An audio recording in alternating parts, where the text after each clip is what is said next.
everyone, this is Remleiz from 40k Theories, and welcome to this newest episode of Adeptus Podcastus. Joining me as always is Tactica Imperialis. Hello everyone.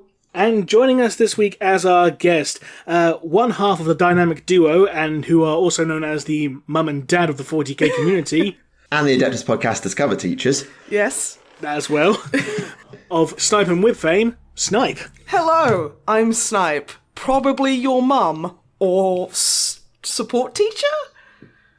Is that both? Or both? I mean, how many people have called their teacher's mum? You know what I mean? More than people are willing to admit, I imagine. I've not had anything like that happen in a classroom I've been in or observing, but I'm sure it definitely has happened. See, they don't like it when you double down. And it's like, no, mummy. I'm going to call you that. And we're all going to like it. And now we've made it weird. Let's move on. Hi, I'm glad I can make it weird in the first minute of the podcast. It's fun. So how are you, Snipe? I'm alright, thank you. I'm just getting over tonsillitis, and Wib has tonsillitis isn't contagious. He's caught, another throat-messing bug. So now he sounds like an Ian Watson goblin. Yeah, I saw him mention that his voice sounds like a horse, which made me think he's turning into BoJack Horseman. Oh God, I hope not. But no, he's like, I'm very, very, that kind of really kind of gritty kind of voice. I've got a little bit of it left, but yeah, so he's like it sounds like being dragged through mud. Yeah, very gravelly kind of voice, which is and while some viewers may find that appealing, we thought it best probably not to put his voice box through it. Yeah, so he's been confined to the bedroom listening to podcasts and resting his voice. He still needs to watch that New Jack video. He absolutely does.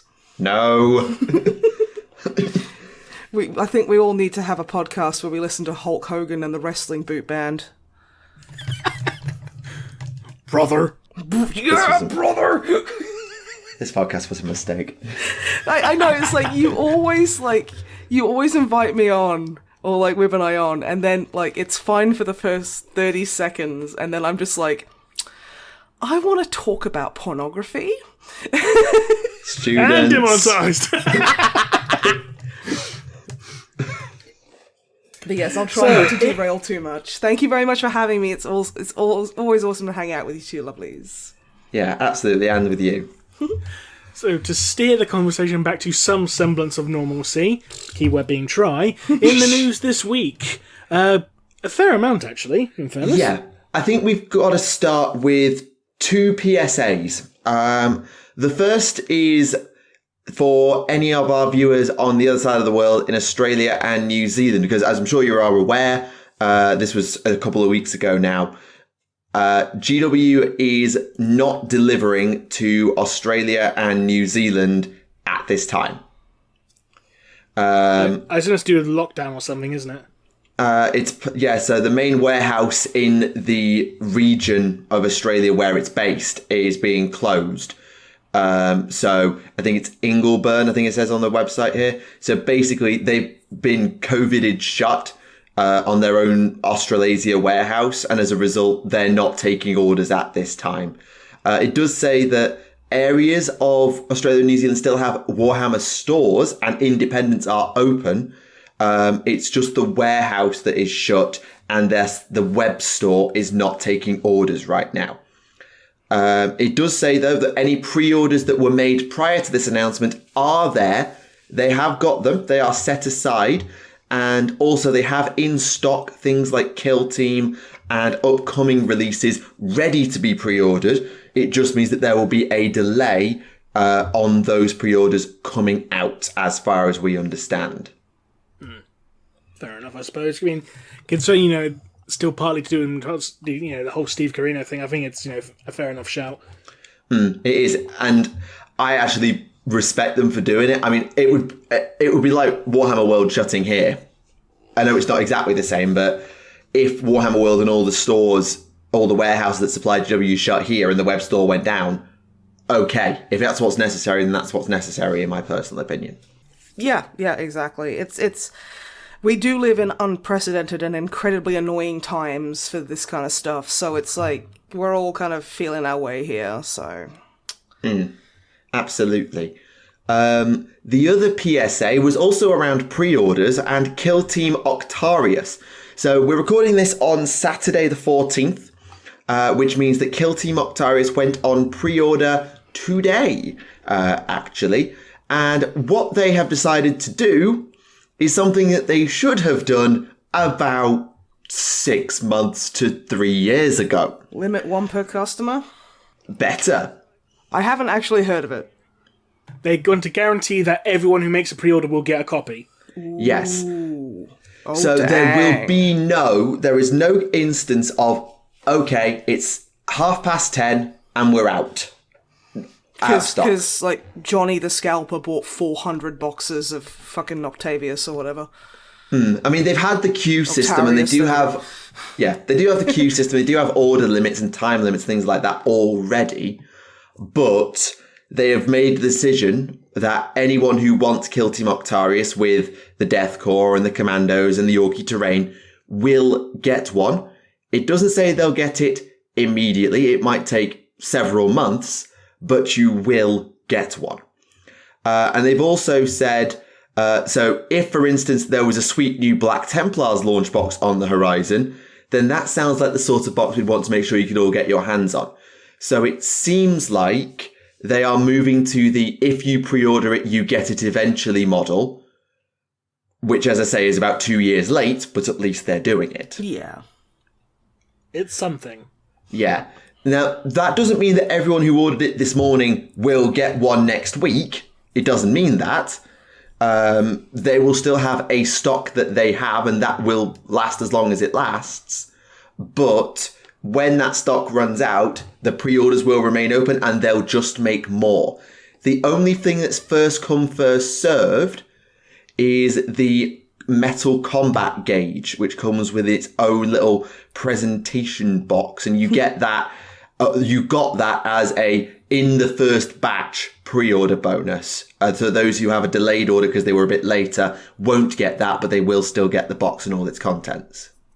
Well, I mean, it's not going to stop scalpers, but it is going to give them pause at the very least. So that's a bit of a relief. I don't think it's actually going to affect the scalpers themselves in terms of what they're doing in any way. Yeah.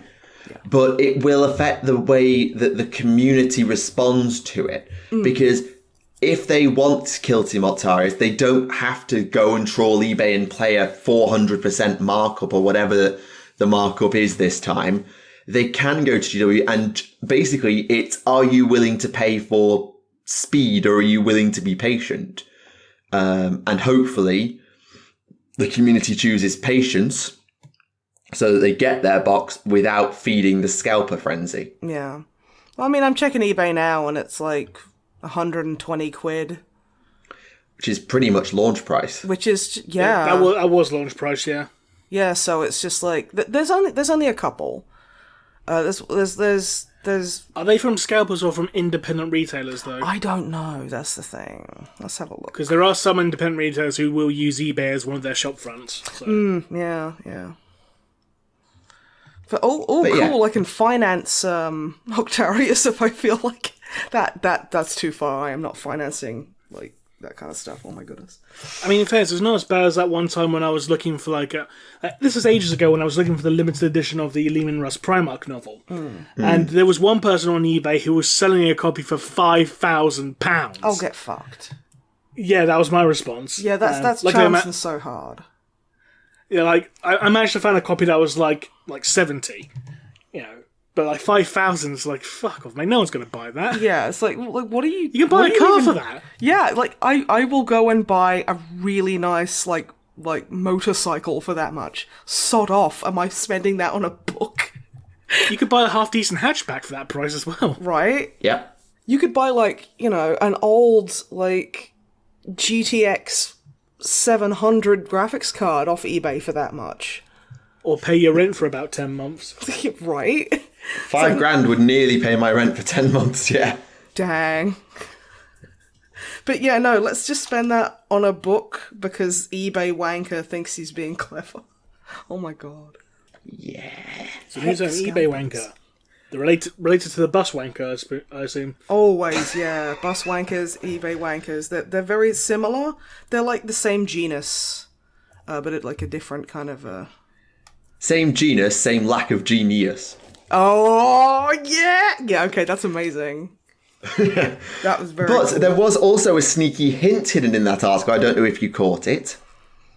Probably didn't, no. Black Templar's launch box? Oh, yes, because they're getting a new codex, aren't they? Because they haven't had a new one since, like, what, fourth? Third. Edition? Third? Oh, my god. It was later than third. I thought they were released with their one and only codex in third. No. Or was it in fourth? It was fourth they got their actual proper codex, but in third they had a codex army list that was part of the Armageddon codex. Oh, right, sorry. It's just I've always assumed there's one Codex Black Templars, and Black Templars have been a feature since 3rd edition, therefore it was a 3rd edition Codex. Sorry. I mean, technically they've been a feature since 2nd edition, where they had a bit of a different colour scheme. Like, they didn't have the white shoulder pads, it was just completely black, and they had blue bolters. It was weird. Very weird. But if you are interested in getting your hands on Black Templars, then may I draw your attention to the most recent model that will be joining the Black Templars range, the brand new, bulked up, Primarisified, I think, Emperor's Champion. He looks pretty cool. I will say I was immediately, like, hyped up and then immediately, like, my hopes were dashed because I thought the wreath around his head were like little antlers and I just lost my shit. And then I realised it was a wreath and I was just like, suddenly, this model is dead to me. I don't care. I mean, you could probably, like, glue it on in a slightly different way and make it look like antlers. Okay, you know what? This model has been resurrected. I'm interested again. I'm like a kid with, like, someone dangling keys in front of my face. But no, he's cool. And the one thing I really like about this miniature is how plain it is. Because Yes. it's been an issue with particularly AOS models as well as 40k models. It's been a bit of a thing across GW where models have been exceptionally busy and lacking in flat spaces. Like, unless you played Imperial Knights, like, I'm looking at all the orcs that are coming out, and yeah, you've got the flat bits of squig flesh, but the armor's pretty busy and dented and scraped, as you'd expect it's orcs. But it's a lot busier than it used to be. And looking at the buggies and things like that, there's less space in general for freehand or doing clever things with flat spaces. This model is so lacking in flat space, in coverage. It doesn't even have an Aquila on the breastplate. I do like the little bits of details they have added, but yeah, no, I fully agree with your tack. They have kind of been like so Final Fantasied that it's like, okay, well, what if I want to like do some like customization? I'm gonna have to sit there with a friggin' like craft knife for like 3 hours. Just Nail file. You know, yeah, exactly. And it's like, but no, I like him. I think he's cool. My biggest problem with him is that his like what is it? The cloth flap. The tabard, yeah, it's just, oh, he's going to trip over that. He's going to do himself a mischief, isn't he? Oh, they've already released the memes in regards to that anyway. Oh, okay, I'm old and out of touch because I just haven't noticed that, so I thought I was being super clever. There you go. Okay, Emperor's Champion trips over a ridiculously long tabard, falls in ravine, dies alone. Oh, well now I feel like an absolute... Thank you, the Tabletop Inquirer. Yes, I feel really bad now about making fun of him for that. I'm concerned for his well-being. Oh my goodness. Now, one thing that in the article for this, when they originally put the article out, they said, and I quote, "This new Emperor's Champion is actually a careful homage to a classic model from Antiquity from Warhammer 40,000's 3rd edition, except the Emperor's Champion from 3rd edition was a different looking model. Instead of having his sword held up in the air, the sword is now held in front of him as if he's going on guard." But that being said, they also did update the article later to change it to say 4th edition. Yes, it does now say 4th edition. And they actually put the two side by side for scale. And I know, obviously, Space Marines were a bit more dinky back in 4th edition compared to even 7th edition before Primaris, but, like, it's a full head and shoulders and half chest taller than the old Emperor's Champion. It is big, it is bulky, and it's impressive. And they've also speak to me or my son ever again. They've also changed the black sword ever so slightly. So instead of saying Imperator Rex, it now says Imperator Lux. So it's now Light of the Emperor, which is quite nice. Instead of... Well, Rex is an old word for king, isn't it? I don't know. Emperor King. Yay, Emperor King, he's well good. So Emperor King to Light of the Emperor, which makes me think, like, considering this was meant to be Sigismund's sword, did that mean someone just took Sigismund's sword and decided to change the letters? Like, it has you just default a sacred relic. It's Every been crusade- vandalized. Dreadful. So it says the black sword is a rare power weapon, the first of which was wielded by Sigismund. Because remember, every crusade has its own Emperor's Champion on it, and there's not just one crusade at a time. Right. Fair enough. I think it would be pretty rad if they just had, like, the same sword, but it looked like an old bus stop, so it was like, Gaz was here, you know, like, written down at Emperor is a cool dude. I do like the new artwork that has the Emperor's Champion, like, fighting Necrons, and you just got this one Necron, like, to the left who just doesn't give a shit. He's just sitting there going, like, yeah, he's just sitting there on his mobile phone. Yeah, he's on his phone, like, he's checking Twitter. He's like, I don't give a shit. I would expect that becomes the codex art for the main codex. Anyway, maybe not the limited edition, but I expect that'll be the main codex art. It is a beautiful piece of art. Honestly, like, massive props to G-Dubs. They've been putting out some absolutely astounding artwork lately. It's so gorgeous. God damn. I need more walls in which to put my art on. Oh my goodness. Yeah, and we'll have to see what other Black Templars models come along, because obviously the Black Templars range hasn't been updated since about 4th edition. So I know there are rumours going around saying that there's going to be a Primaris Helbrecht. Don't know if that's true or not, though, but it's a rumour going around. There was a big thing that made its way into my server, sort of suggesting like what the contents of the box was going to be and all this. And if some of the larger rumours are to be believed, I don't know if they're any more or less true, it could be a full range reboot, like new Crusader squads with Primaris neophytes, new Helbrecht, new Grimaldus, and just like a full-on reboot with new Sword Brethren as well. Like everything that is Black Templars exclusive gets redone.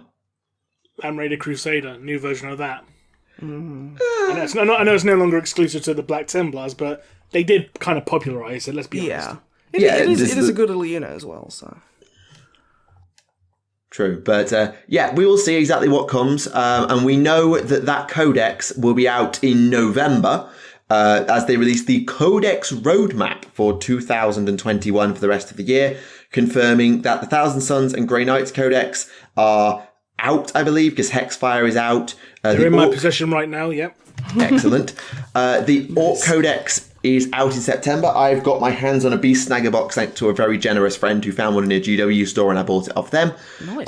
But the Orc Codex will be out in September. The Black Templars will be out in November. I'm assuming October is going to be here's all the AOS stuff month. Or it will be something for another game system like 30k or something. October. Yeah, October. Who knows? Or October. That's a good one. And then December, there are 2 codices coming in December with their images officially redacted, though we do still see what I'm assuming are the limited edition covers. And the current consensus or theory is that they are Custodes and Gene Stealer cults. I don't actually think so, personally. I think it's because all we know from these 2 redacted images that it's going to be an Imperial Codex, it's going to be a Xenos Codex. Because that's a generic Imperial and Xenos art from the 9th edition rulebook. But what I reckon it's going to be, Astra Militarum and NIDS to tie in with Octarius. I certainly think NIDS makes the most sense, given Octarius. But... yeah, because I don't know why the consensus sort of went Gene Stealer cults and Custodians. It's just that's what people seem to... that's what I saw first on the rumour bill. But I would absolutely be down for Guard and NIDS getting done. ideally with a battle box of some kind, but, one can dream. Oh, it would be nice to have a Nidgard, starter set, box. That would be so nice. It'd make it such a nice change from going, having something to do with Space Marines or Chaos, for once. Yeah, no, that would be really cool. Especially because they tend to release, one or two new models, in the, the Thousand Suns and Grey Knights. They've got a couple of new models. Yeah, there's Crow and so there's the Crow model and there's the Magister. No, that's the Zinch. No, that's Disciples of Zinch. It's the Infernal something. Yeah. Infernal Master, let me check it. Infernal Master, I think. But yeah, no, it's I want it to be Nids because Infernal I want them Master, to have a new new Gribbly because I have a Tyranid Gribbly. army. Yeah, new Gribbly. A new Gribbly. Yeah, I would like that, but then again, if they just released a new Gribbly, I'd be very happy anyway. They don't have to make it release a new codex because I don't think I've played a single game of Ninth or used any of my new codexes, and then they're already announcing new codexes, and I'm like, oh good. I like spending lots of money for no reason. Yeah, I get it completely. I've been the same. I got to go to Warhammer World this week, and I actually made a point of playing a game with my 8th edition Orc Codex in 9th before playing a game with the new Orc Codex. Suffice to say, in the 8th edition game, I got curb stomped. In the 9th edition game, I did a little better. But yes, so they also say, and this is over the way of saying, hey, there's no Chaos Space Marine Codex. You know how Chaos Space Marines are due to get 2 wounds to match up to regular Space Marines? And they still haven't, even though... Yeah, you think that'd be put in an FAQ or something, at least. Yeah, you think they'd mention that and be like, hey, they said they were going to do it. They said they were going to do it, but 9th edition has now been out for a year and a half. Well, nearly. when, Games Workshop hears you, and when you ask it to do something, you don't gotta remind it every 6 years. I mean, in fairness, in the Thousand Suns Codex, Rubik Marines do have 2 wounds. Good. And I'm sure Plague Marines do in the Death Guard Codex, but... Probably, still. but I haven't got that to hand. It's all the way across the outside of the room and I can't be bothered to get up. Yeah, that's completely legit. They do say, though, that 2022 will, and I quote, be a bumpy year for warp-based shenanigans. Psychic Awakening 2. Electric Boogaloo. Yeah. They also say they've got more narrative supplements coming. Obviously, Warzone Octarius is ongoing at the moment, and I'll probably pick that up at some point. But yes, we will see exactly what the December codices decide to be, and what comes after for all things chaotic. I'm just waiting to find out, are we ever going to get another Sisters of Silence Codex outside of the one from 7th edition? I wouldn't bank on it. I mean, I'll bet that's the point. I'll be happy to just take a Talons of the Emperor Codex. Merge Custodians and Sisters of Silence into one army. Custodians don't need cheap access to troops. They really don't. No, but the Sisters of Silence need some Codex representation. Agreed. And that's probably the only way they're going to get it.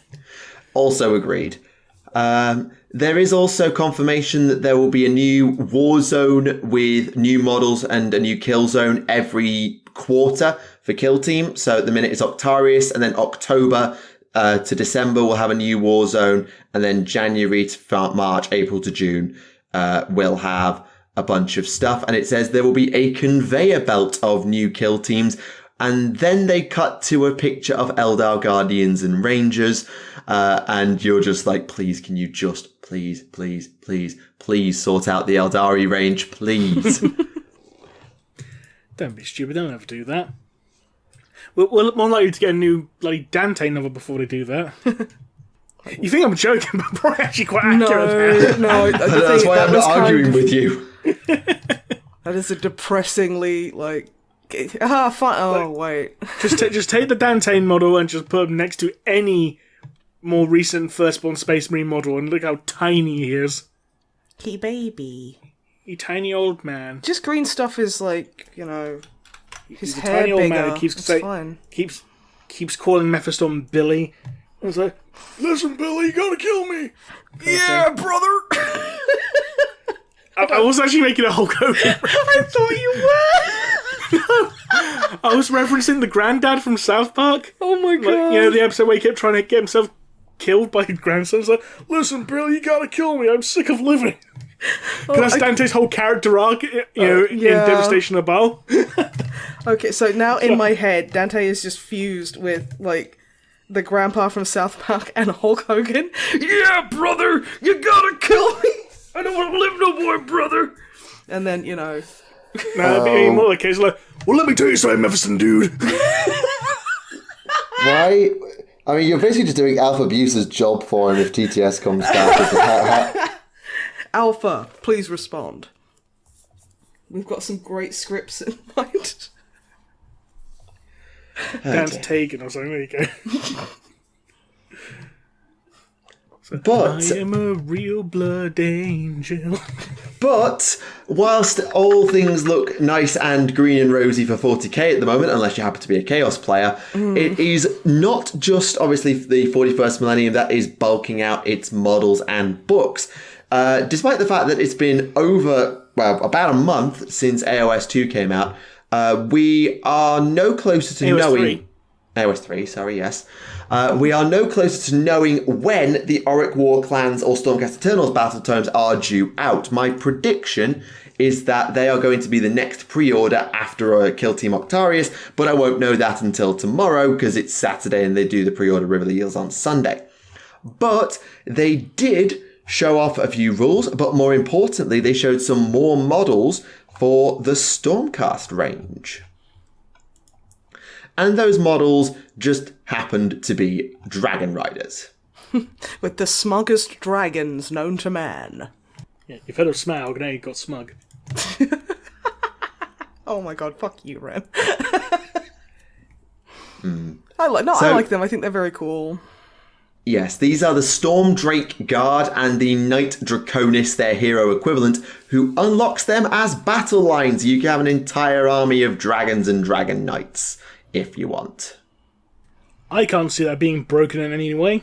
Oh no. I mean, Mega Gargants have been fine, so something that a Mega Gargant can kick into next week is probably fine as well. Also, a quick slight divergence. Why does this image of a Stormcast remind me of Magnus the Red? Because it's literally Magnus the Red. That's the Astral Templars colour scheme. They're painted quite a crimson colour. Red, one might say. I had no idea where I was going with that. I'm very sorry. But yeah, it's the cyan eyes and the red face and the very silly golden hat. Yeah. I ain't know much, but I know Magnus when I seen him. Good old Maggie boy. But yeah, entire dragon armies could be pretty cool, could be utterly broken, we don't know yet. Yeah, I mean, AOS 3 is still in its infancy, and a lot of people are not playing it because of Steve Carino. Though the US Open is ongoing at the moment, I believe, if you are interested. But in general, it will be interesting for sure. And they've given them some proper bulky flying stands, so I sincerely hope that they're not... I sincerely hope that they are clip-in rather than sit-on, because otherwise they're going to be an absolute nightmare. I hate the sit-on ones, because it's like, hey, you know this expensive model that you poured like 30 hours into painting? Fuck you, it's going to explode. It looks like it's going to be a ball joint. Looking at the Knight Draconis, it looks like it's going to be a ball joint, but I cannot be certain of that. Yeah. I'm hoping it is, because, yeah, just like the... Oh, God, I can't remember. There was, like, a 90s kids toy that was, like, balanced on, like, a real, like basically, like, a pinhead kind of thing. It was like those weird bird things... Yeah, you remember the bird things? They've got, like, weird weights in them, so, like, the beak kind of sits right on the tip of your finger. Yeah, those things. It's like that, but with no, like, writing mechanism or anything like that, so they're constantly, like, falling over. But yeah, basically what I'm saying is GW should, in these Drake Riders, like, should definitely put in those weird bird magnets or whatever they were. So that you can balance them on like your finger from the like tummy or something. I don't know. I don't know about science, but I know what needs to be done. Fucking magnets, how do they work? Right? Nope. Resist urge to physics. Resist urge. So I forgot. Oh my god, Tack, you'll probably sit there going, I'm going to kill you. I'm going to kill you by inches. I hate you so much. It's fine. It's fine. When are you going to do a video response to ICP with that song then? It's like, Maverick was like, this is how they work, Violent J and Shaggy 2 Dope. No. While you're wearing full ICP makeup. Oh, I mean, you've got to appeal to that audience, you know. There's a good crossover there. An untapped Juggalo audience. Physics, there you go. New series for you. Yeah, there we go. Come on, Tack, get on it. This is now a Juggalo podcast.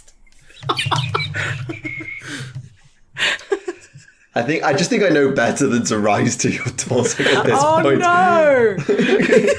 I just know better. The almighty sandbag. If you do Juggalo Physics, you probably get Vampiro in at some point, you know, to talk about when he did that massive fart over the headset. Oh, But, yeah. You remember my profession, right? Yeah. And the fact that I have to stand in front of kids every single day.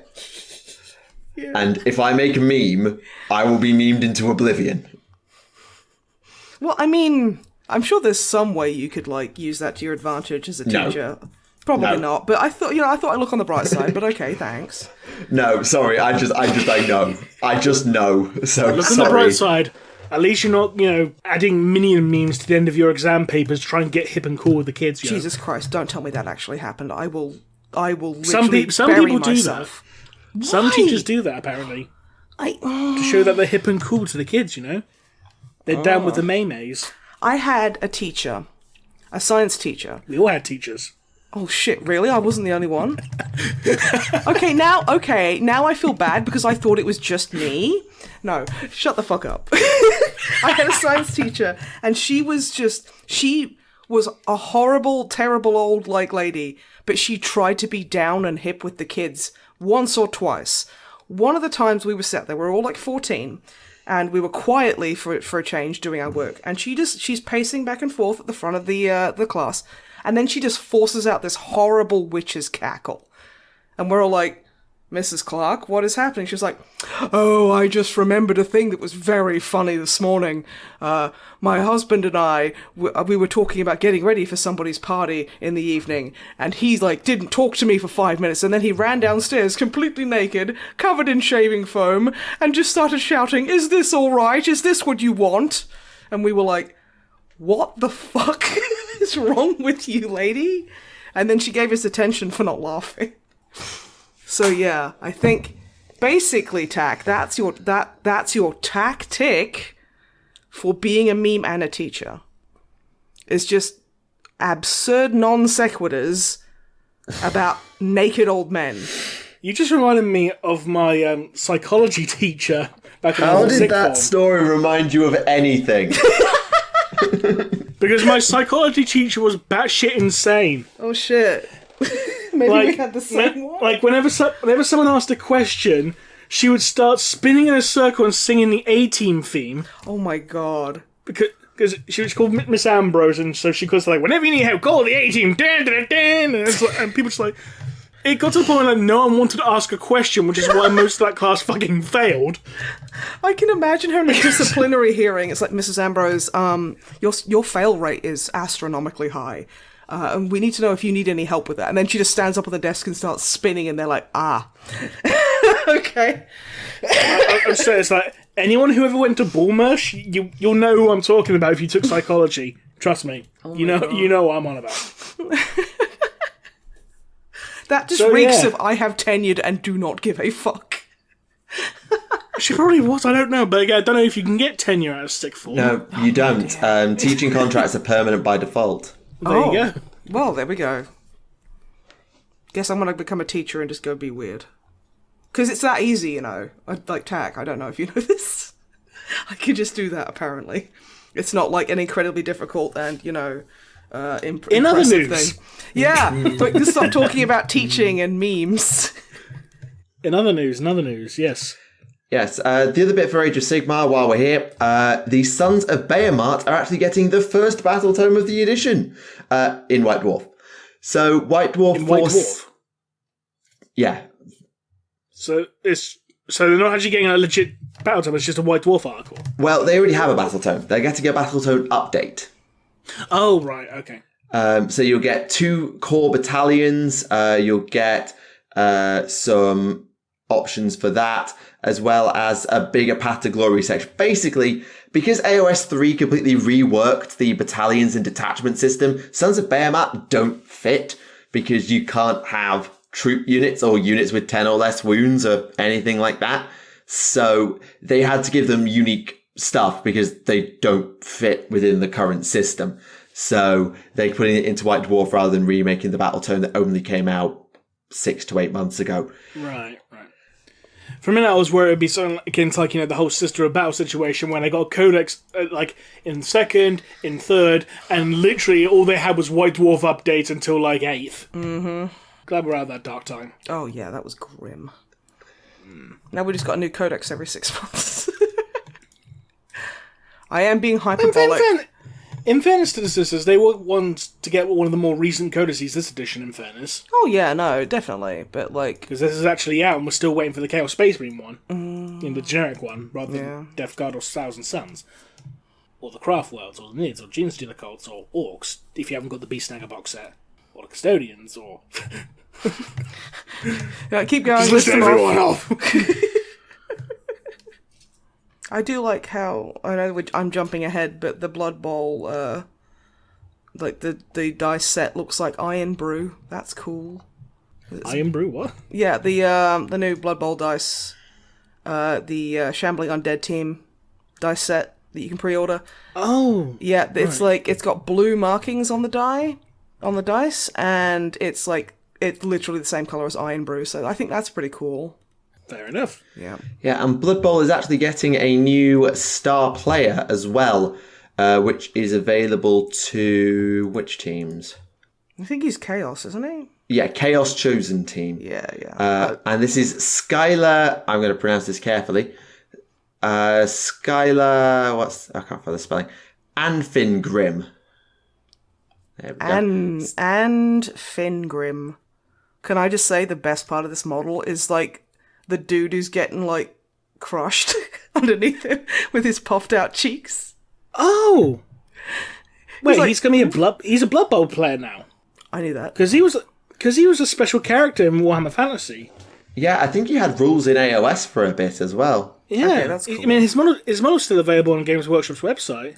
But he has now made his way to Blood Bowl as a star player for Chaos teams with a confirmed 83 fatalities, 104 serious injuries, and a staggering total of 1 accidental touchdown. That's powerful. That's good.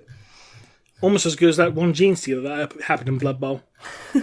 Can I just say, I love his little wool socks. Yes. They look nice and toasty and cute.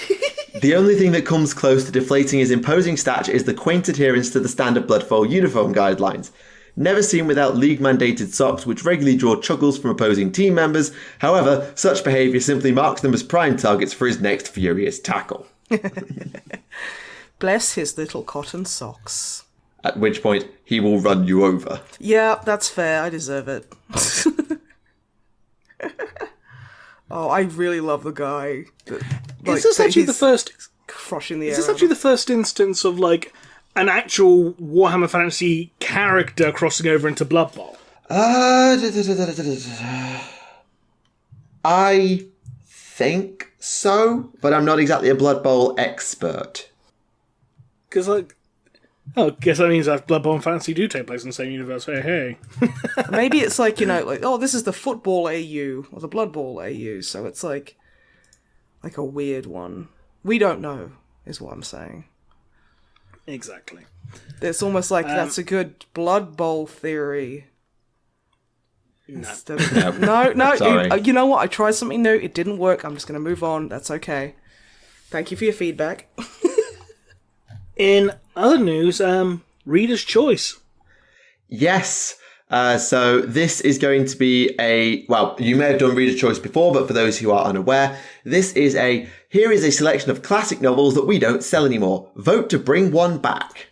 So there is one for Warhammer 40,000 and one for Warhammer Chronicles, also known as Fantasy. And the survey, I don't know when it closes. I'm trying to find the details. It says it's open for 2 weeks. Okay, so it's open. It will be closed by the time this episode comes out. Oh. So anyone who didn't get their vote in, thanks so much. You let everyone down. So the books that were up for vote was Hammer of Demons by Ben Counter, so Grey Knights. The second book of the Grey Knights series, in fact. Fair enough. Crossfire, a Arbites novel that starts the Enforcer series. I don't really know that one. I've got the Enforcer series. I haven't read it yet, though. Fair enough. The Macarian Crusade, Angel of Fire. I have read that by Bill King. I really like the Macarius books. They're good. You have Rebel Winter by Steve Parker, if you like your Vostroyans or your Orcs. And, of course, well, not of course, Cadian Blood, a very, very famous novel, Cadian Blood, by Aaron Dembski-Bowden. That was his first, wasn't it? Oh, wow. That's really cool. Part war story, part zombie apocalypse, all Warhammer. And then for fantasy, you've got one of the end time books in there. Which I'm sure is going to make a bunch of people happy. It's not the end time. It's set during the end times, but it's the novelization of End Times 1, Nagash. So it's Josh Reynolds writing the story of how Nagash came back. I think they sort of gloss over it in End Times Book 1. He's just back. And they sort of gloss over the details of how it all gets set up. So this sort of novelizes it in a bit more detail. There was Witch Hunter by an omnibus by C.L. Werner. Sigvald, if you are into your Hedda Knights of Slaanesh and want to see where Sigvald was before he became slightly more monstrous. It looked like he was taking part in World of Warcraft: The Burning Crusade by his armor choice. That's not me like ragging on it. It's just just reminds me of it, and that's interesting. The armour hasn't really changed as he's gone forward to the Age of Sigmar, I have to say. As long as he's still got nippy armour, I don't give a fuck. He just started from a Blood Angel. He's got abs, but I don't think... it might be the lighting on the image, because it does look like he's got like quite... No, they're gemstones. Okay, that's so much more powerful than nipple armour. Just gemstones where your tits should be is fantastic. Okay, that's amazing. Yeah, so it's full plate armour with gemstones. It's full plate. Beautiful. Although I'm trying to imagine him sitting down. Well, I'll be honest. Sigvald, in his current iteration, only has armour facing forwards. Excellent. And I'm going to leave it at that. A man after my own heart. But yes, carry on. Next. And the other two was The Ambassador, a Kislevite novel, which probably was a good pick given the Warhammer the Old World and Total War Warhammer 3. And Bloodborne, the beginning spin-off tale from Godric and Felix following Ulrika. It sort of became its own little thing, Ulrika the Vampire. I was saying Ulrika Johnson. What? No. It's a sequel to Mona the Vampire. I admit my brain kind of did actually try and recall what the name of that cartoon was, so thank you for reminding me. You're welcome. You're very welcome. I think in no terms... Shooting Stars references. I'm lost. You know Shooting Stars? No? Shooting Stars? Like the dove from above?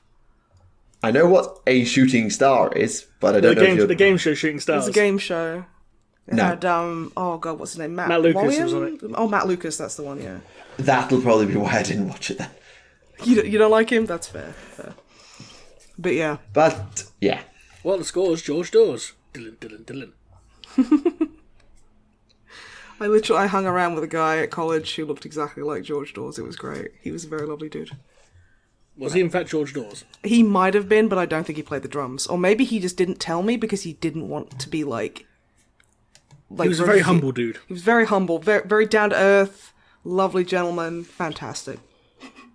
I miss George. Anyway, this Warhammer thing. Yeah, the only piece of news left is regarding Warhammer Plus. Now, we're aware there's a few people not very happy with Warhammer Plus at the moment for various reasons that we discussed last episode. But if you are interested in it still, Then it will be launching on the 25th of August, but will only currently be going live in a few territories. Those territories being the UK, the US, Canada, Australia, New Zealand, Ireland, Belgium, the Netherlands, Denmark, Sweden, Germany, and Italy. So the majority of Western Europe and North America and Australasia. But there are certain areas, particularly France misses out. And in terms of the Western Europe area, France definitely misses out. But that is where it will be available, and they say we'll be rolling it out more soon. I don't know why there's a delay. I don't know if it's to do with subtitling, translation. I don't know. It could be something simple as licensing issues. Yeah, I honestly feel like it's probably like a little column A, little column B. Because, yeah, licensing is just bullshit anyway, and yeah, translation and like localization take quite a bit of time, so yeah. I mean, who knows? Maybe they're just like, you know what? Fuck France. It's silly, and I don't like it. We just don't know. Well, I'm not gonna... Okay, my views are my own. They do not reflect either Remleiz or Tactica Imperialis of the Adeptus Podcastus. So your comments about France, but you think, are you sure you're not English? No, I just know how to speak English. This is how you speak British English, that's all. Yeah. It will be available on iOS, Android, Apple TV, Amazon Fire TV, and Roku. They're the different places you can get access to it. So you can watch it on your phone, but you could also watch it on your telly box if you so prefer. Yeah, I mean, everything else here everything else here we already knew news-wise, but yeah, we'll see where it goes, I suppose, and what other consequences it goes on to have. Yep. Yeah. But yeah, we talked about that a lot last episode, so I'm not going to tread too much old ground. It is quite an open wound, so I fully understand it. We, on our podcast, we touched upon it very briefly, and we're like, look, we don't really want to talk much about this because it is a minefield. Yeah. So I fully get it, but yeah. Yeah, I think that's putting it mildly at the moment. Oh, yeah, I'm being very delicate with my words. Yeah. But it exists. It will be out on the 25th if you do want access to it. And that pretty much covers the news as far as Warhammer community is concerned anyway. And weird stories involving teachers. Which is, honestly, I feel that was critical information. It might not, the information itself might not have been critical, but the fact that it was invaluable as context was critical, so. I mean, it brings a whole lot of context to Silent Anther and Grimm's socks, so. Yeah, right? I know. It honestly, like people would be lost, they'd be like, wait, what? So, just saying. Those socks still can't be very comfortable. The fact his toes are fully exposed, they just can't be very comfortable. The thing is, they look like heavy wool socks. So because they're his toes are poking out, he's going to be kicking up all manner of soil and stuff in his socks. So if anything, that's probably going to be doing more damage to him, which is an interesting philosophical question posed by this model is just because the rules are there doesn't mean that they are good. But that's just my personal little hypothesis. But yeah, so you guys usually have questions, right? Oh, we'll certainly get there. Tactus we have plenty of questions. Oh, good. I mean, from listeners. That as well. Yes. So, Rem, I know obviously you've been working your way through Godblight. Has anything else crossed your desk in the last couple of weeks? As it so happens, it has. 'Cause I've been going back to the old Dark Imperium anthology of Warhammer 40,000 short stories from back in 2001. I think it was 2001, or might have been 2000. Let me just double check. 2001, yeah. Vintage. A very interesting story called The Lives of Farag Lionwolf. Well, this sounds edgy. Farag Lionwolf. Yeah. Yes, they live in Castle Tits on Fire. Sorry. That's such a great name. Oh my goodness. I also would point out, it mentions a Space Marine chapter that has, quite frankly, the absolute worst name of a Space Marine chapter I've ever fucking heard in my life. Okay. The Purple Stars. I don't know. That's not. For a Space Marine chapter, that's not very good. I'm sorry. No, you'd be like the indigo. I don't know. Burning ball of gas. There we go. Perfect. Absolutely perfect. I am a living thesaurus, and I made it so much cooler. Like, I know there's another chapter called the Imperial Stars, but for some reason that just sounds better than Purple Stars. I'm going to be honest. Imperial Stars sounds like they're like a boy band. They probably are. Oh my god. Okay, that would be fine. There's literally no fucking lore about them. It's literally just like the Imperial Stars are a chapter. This is what they look like. That's it. Getting banned from Lexicanum.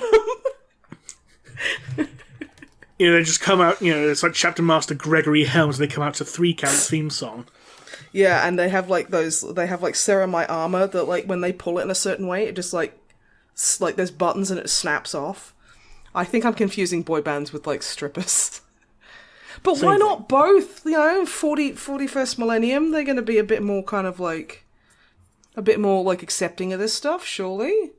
I've got to read more books. I'm sure there's some stripping Space Marine boy bands in the novels. Oh, that does remind me. Do you remember about the Krieg romance novel? I've heard about it. Look, there is in universe there is canonically a Krieg romance novel called "My Love for You is Second Only to My Devotion to Him." That is, I want to read that. I actually want to read 40k romance novels. That would be amazing. I mean, we've got Warhammer Horror, we've got Warhammer Crime, Warhammer Romances next on the table, I assume. I mean, come on, get on it, G-dubs. Like, I want to read, like... We can finally have our Ivrain Gilliman novel. Finally, because honestly, they don't put that out next year. I am writing that myself, and I'm going to spend, like, 45 quid to like, photocopy a bunch of things of it, and I'm just going to go door to door and just give it to people. Because this is what people want. And they're not listening to their player base. And the last 4 words of that novel will just read, and then they fucked. And then it'll be like a winky face emoji. Oh, God.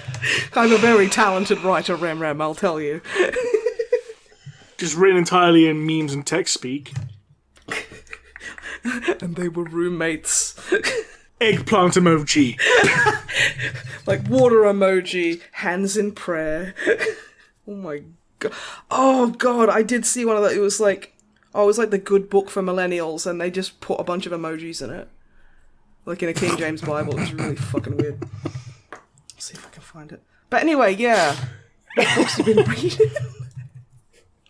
Yes, I'm sorry. The Lives of Ferric Lionwolf. Now, this guy, Ferric Lionwolf, I know it's a bit of a mouthful, I'm just going to call him Ferric from now on because it's just easier. Yep. He's described as being a champion of Siege, but the scene that introduces him, it makes him come off very Slaneshi because he's described as like sleeping on a sparkling white slab of alabaster where he was being bathed by young maidens, anointing his body with pleasant-smelling oils, wearing heliotropic silks and stuff like that. And I'm just thinking... Are you sure this is Tzeentchian or Slaneshi? Yeah, man needs to get himself a new deity. Yeah.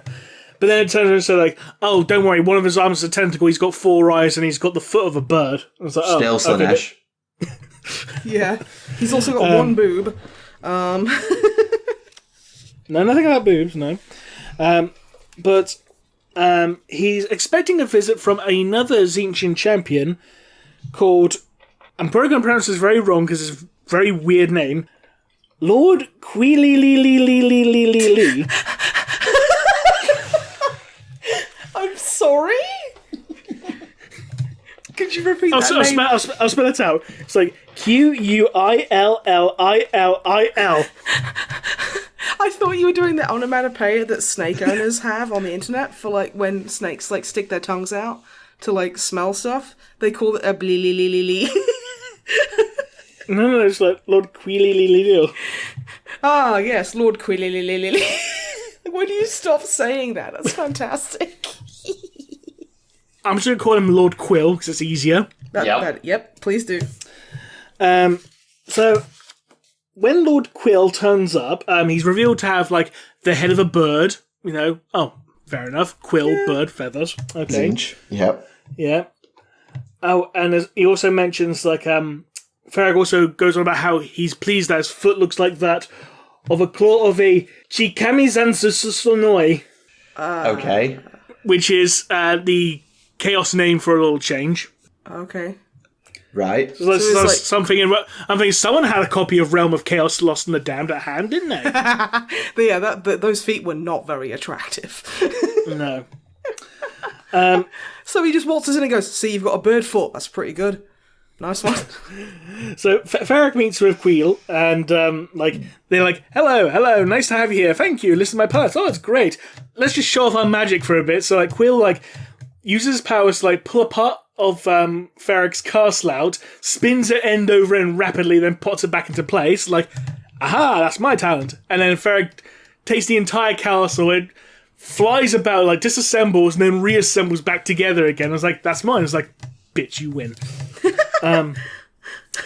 So Ferric's basically escorting Queel around the palace, basically our demon prince patron wants us to do this, but first, let me give you a tour of my palace, and let me tell you a bit about my life, because you don't know me that well, Lord Queel.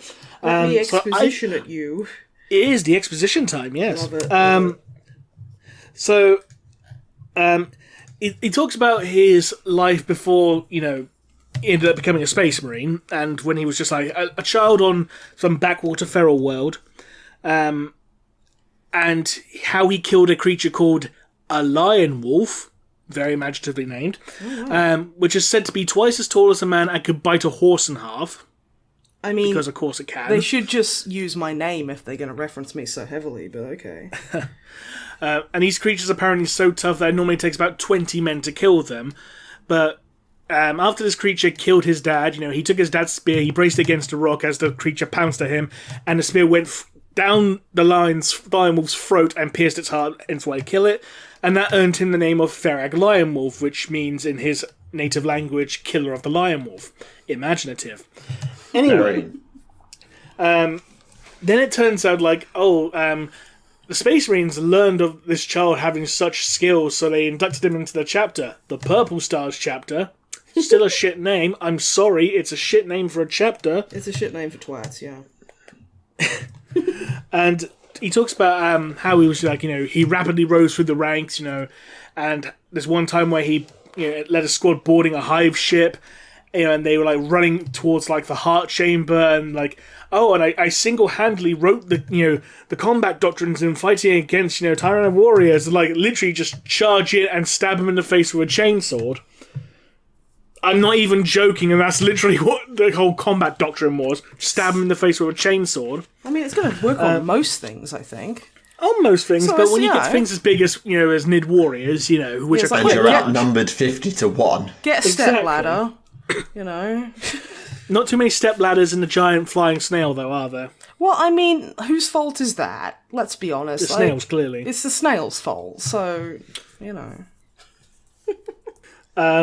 So yeah, he starts talking about how, he did everything he could in this chapter, but he got bored and wanted to do more, so he started learning magic in his spare time, and then he fled for his chapter and went to the Eye of Terror, which, interestingly, apparently is known to the denizens within the Eye of Terror as the Imperium of Chaos. Fairly interesting, I feel. It's a nice term. Shame they don't use it anymore. Exactly, yeah. Oh, and also the Purple Stars are apparently a second founding chapter. It's yeah. No, they're not. Not anymore, they ain't. Well, back in 2001 they were, but not anymore, they ain't. If they were, probably destroyed by now. But anyway, I digress. So yeah, he starts going about how, as a Chaos Spaceman who devoted himself to Tzeentch, he ended up, winning multiple battles, defeating many champions of the other gods. Talks about how he led Tzeentchian forces against a combined alliance of Nurgle and Khorne, where the Nurgle army was literally just a giant, literally all the Nurgle troops had been formed into a giant amoeba that was literally just rolling over everything and killing them. Yes, a Nurgle king. Effective. Yes, and they literally won by throwing it off the edge of the planet, because the planet was bowl-shaped, so of course it was. Physics-wise, that sounds weirder. Completely legitimate. I'm just going to say. In fairness, it's the Eye of Terror. I'm not bemoaning the physics. I'm bemoaning the absolute lackadaisical of it's a giant ball. How do you deal with a giant ball? Roll it off a cliff. That's really embarrassing for Nurgle and his boys, because it's grandfather, We have a great fucking idea. So good. They're never gonna know how to deal with it. We kind of just glob together in a massive gelatinous lump that can roll off a cliff, and we just kind of go at them. It's like, brilliant, my children, excellent, go! And they fell off the side of the world. Okay. Pretty much, yes. But, you know, now he hasn't failed. They haven't failed. They've just found, like, another way that doesn't work. And lost a demonic army into the void in the process. You can't make an omelette without breaking some eggs. Exactly. So, Ferric and Quill continue walking through the palace. They're still talking. A brick falls out of the wall and hits Ferric on the head, knocking him out. Oh my god, so the lion wolf couldn't kill him, but masonry will. Fantastic. I love this guy, actually. Not quite. He wasn't killed. What, he's gonna take He's him gonna out. wish he was. He wakes up, and he's back on his world of birth, the feral world. And he's not a space marine at all. He's a regular person, but he was a member of a Tzeentchian Chaos cult. Now, he had been of use to the cult previously, but he had failed the cult by failing to kill a rival who just so happened to be his brother-in-law. And because of this, the Tzeentchian cult decided to punish him. So basically, they decided to manipulate his mind by making him think he had achieved all this glory, and then to pull the rug out from under him right at the end, you know, to be very Tzeentchian about it. It's like, aha, you thought that was true. This isn't true, in fact. Basically, it's just Death Note. And it's not quite, no. Well, no, it's just because that is literally, it just evolves into, aha, I did this. I knew you were going to do this, so I did this. Well. And after the truth had been revealed, the Tzeentchian cult perform a ritual and transform him into a Chaos Spawn. It's like, so, yeah, you failed, like, aha, you thought you had glory, but you were in fact destined to become a Chaos Spawn. Bitch. Psych. The end. Wow. So it went from absolutely batshit insane to kind of depressing at the end. Yeah, a little, okay. I almost feel bad for the guy. I mean, this could also therefore be said that nothing that he dreamed had done actually happened. So there may have never been a chapter called The Purple Stars. No, the Purple Stars are mentioned in another book. Oh, fair enough. Fuck. They're mentioned in the old Eye of Terror novel. I was just trying to get around having such a terrible name exist by having it be the delusion of some Tzeentchian idiot. Yeah, I ended up looking at the Purple Stars after this, and all the stuff I could find about them, none of it came from the story. So it's like, okay, so it's clearly from us. Clearly something else. Never mind then. But funny enough, both stories end up being by the same author, who was, let me just double check who the author actually was. It was Barrington J. Bailey. Bloody hell. Are you familiar with their work by that reaction? Yes, No, they've just the also name. written the Eye of Terror novel. Say that again, sorry? They also wrote an Eye of Terror novel. Yes. I know that because I'm on Lexicon. I gotta look up the Purple Stars. They're just so bad. I love them. Oh, funny enough, you can get this one story in digital format, but only as part of the There Is Only War anthology. Oh. And I think this and Wrath of Khan are literally the only ones you can get in digital format in any sense. Let me just double check against this anthology. Have you got Demon Blood? No. Nightmare? No. I'm surprised Nightmare's not available considering that was written by Gav Thorpe. Same with Known Thine Enemy as well. No? Okay. Yeah, okay. Oh, but the one good story he did write in this, though, however, was Battle of the Archaeosaurs. That was a good story that he wrote. That just sounds like a dinosaur smash fest. It was all gargants against giant six-legged brontosaurs. So it was a big old kaiju fight, which is... It was a big kaiju fight, yeah. That's pretty awesome, actually. I like that. So, yeah, that's the story. Yeah, fair enough. Well, interesting enough. We just have to deal with the knowledge that there is a chapter out there called The Purple Stars. Yeah. Someone's going to say, is that a JoJo reference? No. Dear, oh dear. Someone already commented on Twitter saying it was, apparently. Yeah, well, I'm telling you that they're a lying liar who lies all the time person on Twitter. Because I've just decided it's not, so that means that I'm correct. because JoJo wasn't actually a thing until, I believe it was 2017. Just didn't exist before that at all. Then, like, all of the manga and all of the animes came out, like, in that year, which was actually pretty impressive for everyone involved. But yeah. You are aware the manga came out in 1987? No, 2017, I'm pretty sure I just said, so... You know. I mean, don't be embarrassed about not knowing the facts about JoJo. I happen to be a bit of an expert, so, you know, I'm not going to look down on you for not knowing. Are you is this expert in the same way as how you wrote Age of Sigmar? Yes. Is this a JoJo reference? No! Ah! God damn. But is this a JoJo reference? Ram, behave. I'm going to dump sugar in your gas tank. Damn it, Ram. And if you don't have a car, I'm going to buy you one and let you emotionally bond with it, and then I'm going to dump sugar in the gas tank. Harsh. Is that a JoJo reference? Okay, well done. You got me. You fucking got me. Nice one, Remy. Okay, yeah. Yeah, cool. Right. Well, I managed to read through... I started this one last episode, but I managed to finish off Stormvault, one of the AOS novels sort of set around the Forbidden Power time, just because I wanted to finish it off, and it promised a massive scrum between a giant pile of different armies, with Maggotkin and Skaven and Oryx and Stormcast and probably something else as well. It just promised a big scrum in a bit of a race to the MacGuffin type thing, which was pretty good by the end of it. It was a bit slow to get going, but did quite enjoy it, and going and watching actually as two regular Joes end up saving the day, and all of this stuff. It was good. Fair enough. And I've gone back to reading a book that I've been meaning to read for ages, Covens of Blood, which is sort of, it's coming out on paperback this week, I think. It's the 3 Daughters of Cain novels tied together in one. So it's one novel with 3 short stories with it all linked together in one cohesive whole.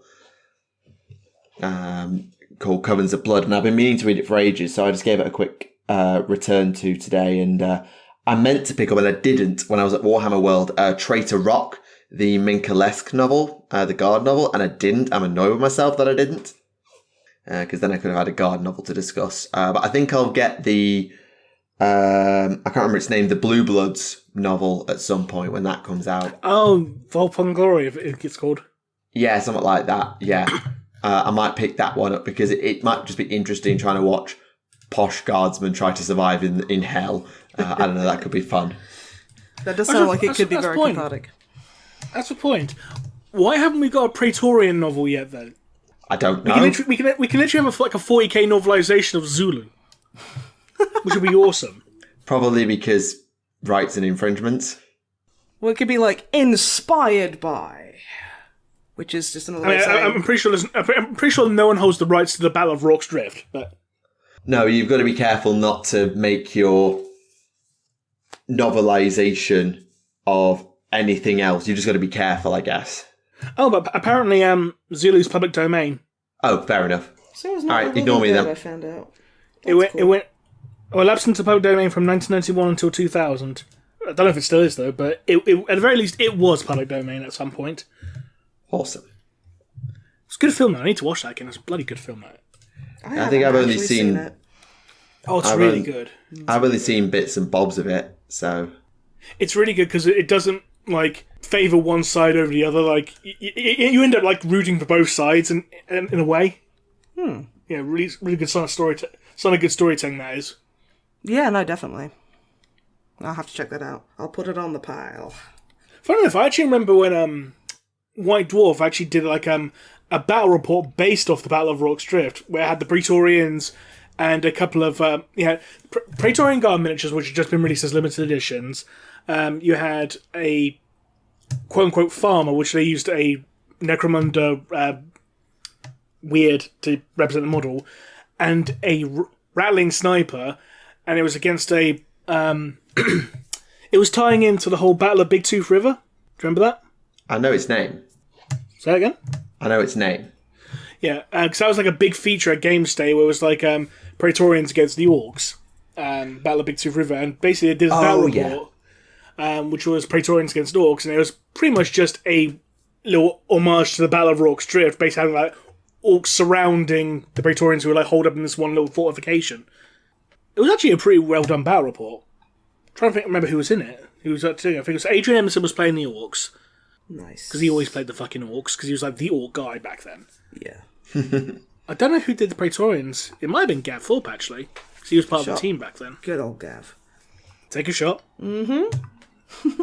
I did actually just have a drink, but it's just cordial, which, the intent was there.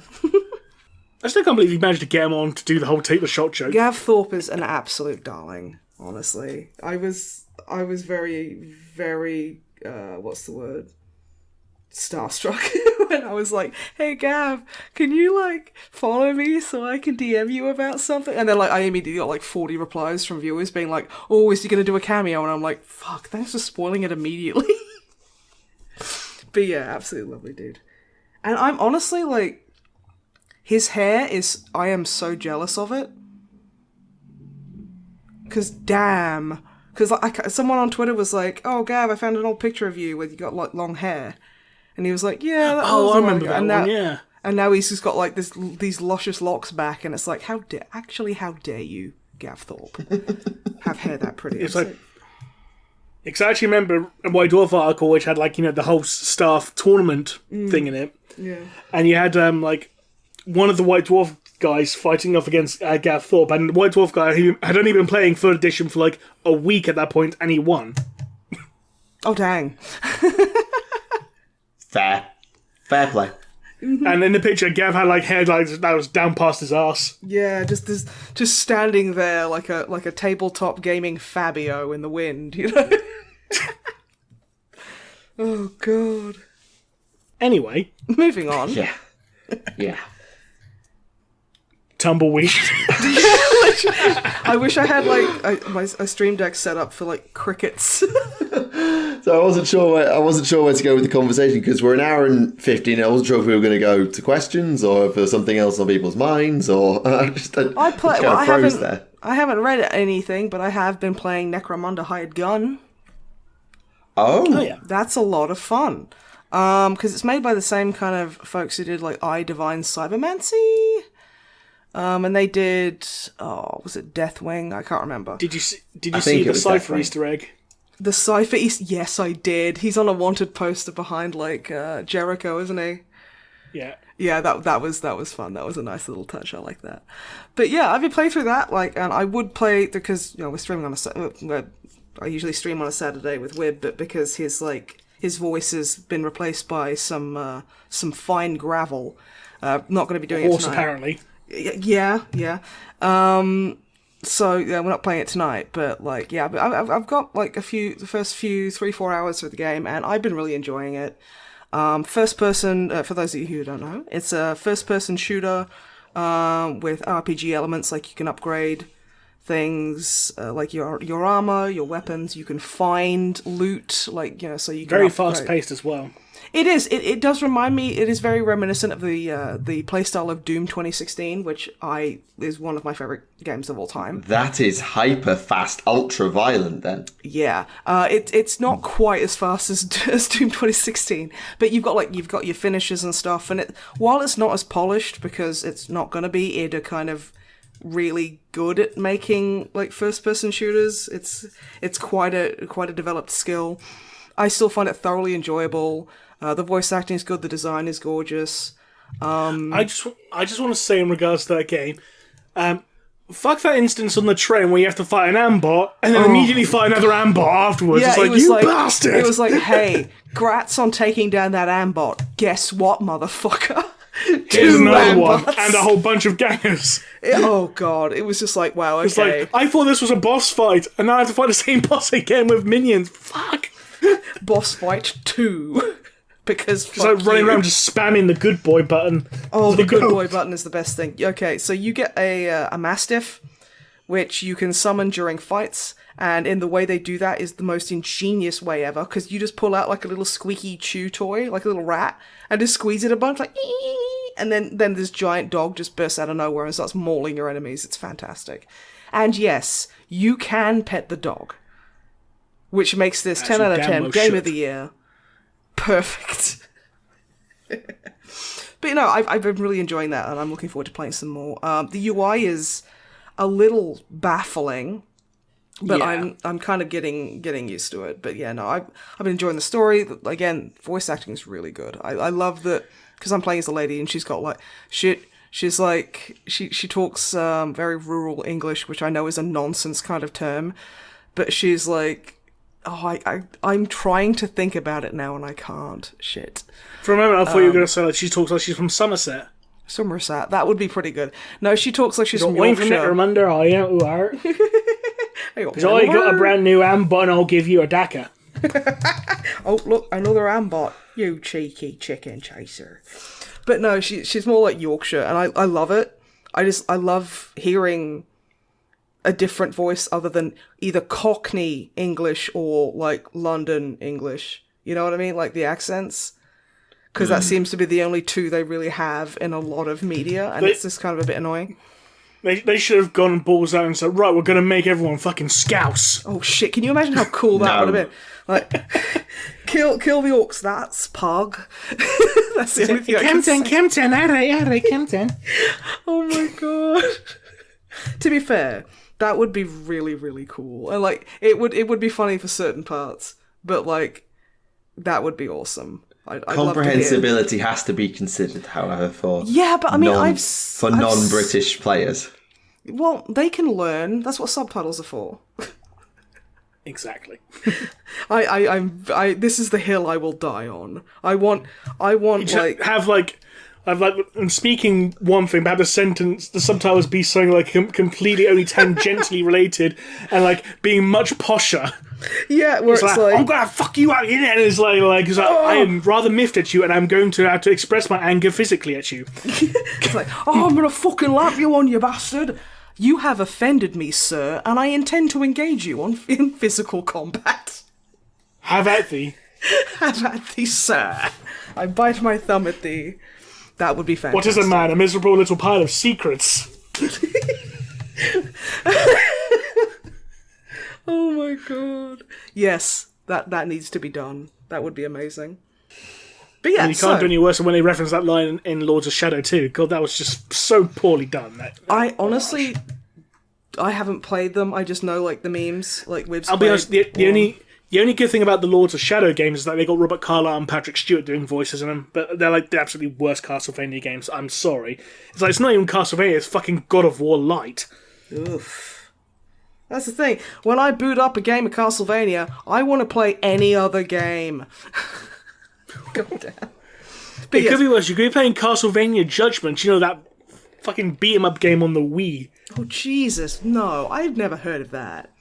It's terrible. Yeah, that's probably why I've never heard of it. That sounds like it was formulated as an AI generated sentence made explicitly to piss off Castlevania fans. It's too perfect. Oh my god. Speaking of Castlevania, though, do you know there was a Japanese Smash Brothers clone that had Simon Belmont and Optimus Prime in it?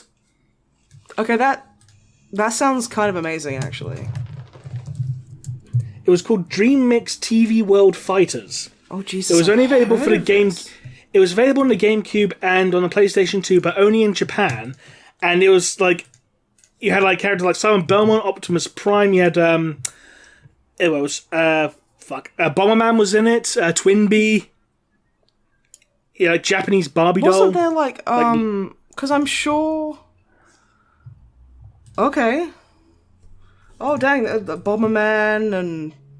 Yeah, it was like a weird crossover between Konami, Takara, and Hudson Soft. Oh my god, is that Yugo from Bloody fucking Raw? It is.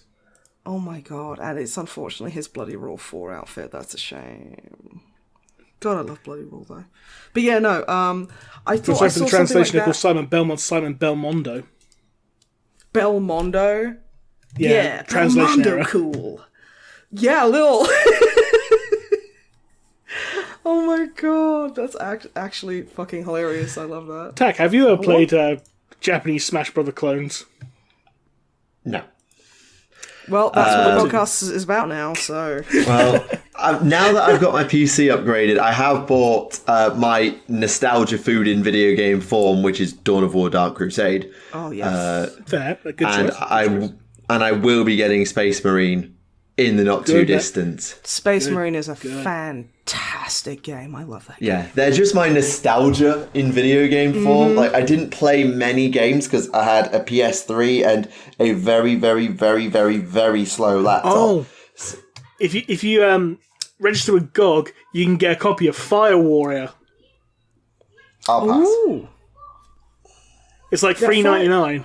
Now, Fire Warrior... I'll wait for the next Humble Bundle, I think, and then just get a pile of stuff. I'd recommend Fanatical as well. That's really good for sales. They do good bundles there as well. I don't know. You probably wouldn't get any 40k ones, like the old school 40k ones, but maybe. Yeah, because GOG's got a bunch of like really old school 40k games. Like, you got the first Chaos Gate on there, Final Liberation. Yeah. Like those old Final days. Liberation as well. I think you also got some fantasy games. Like you got like Shadow of the Horned Rat. Yeah, you've got that one on there. Yep. I remember being at school and all my friends just loving that game, and I was just like, well, it's cool, but it's not like big armored screaming men, so I don't really care. Space armored screaming men. There we go. Yeah, Rights of War, Chaos Gate, Fire Warrior. Those are the old school ones you got on there for just Warhammer 40,000. Yeah, I can recommend Fire Warrior. It does smack of like early 2000s console first person shooter jank, but like honestly, it's nowhere near as bad as people like make it out to be. And the whole thing, I've seen so many people be like, "Oh, I hate this game because it's insinuating a Tau can win at stuff," and it's like, it's literally Tau Doom Guy. It's Tau Doom Guy. And that's really cool. And it's like that came out in like what was it? It was like 2001 or 2002, which was like, which is when like the Tau came out, like around the same kind of time. So, I think it was really cool to see like a game explicitly from like a Xeno perspective in the 40k universe. 2003, there we go. Yeah, but yeah, and I thought it was really cool. So like, yeah, it's janky, and the final boss is awful. It's less than a $5, but what do you expect? It's less than a $5. I mean, honestly, I'd be happy to pay for that just to have a bit of a kind of like look at a time capsule. You've got like Brian Blessed shouting at you and stuff, and I think that's worth it. That's worth the price of entry, in my opinion, anyway. Exactly. But yeah. So yeah, I haven't been reading. I've been doing other stuff that ain't for nerd. No. It has multiplayer, but it's only available via LAN. Oh my god, I'm feeling so old. Well, me and a couple of friends actually from my Discord actually did manage to play were on Dark Crusade, and they still have servers. Really? Nice. That's awesome. Oh my goodness. We just did a 3 versus AI, but nothing wrong with that.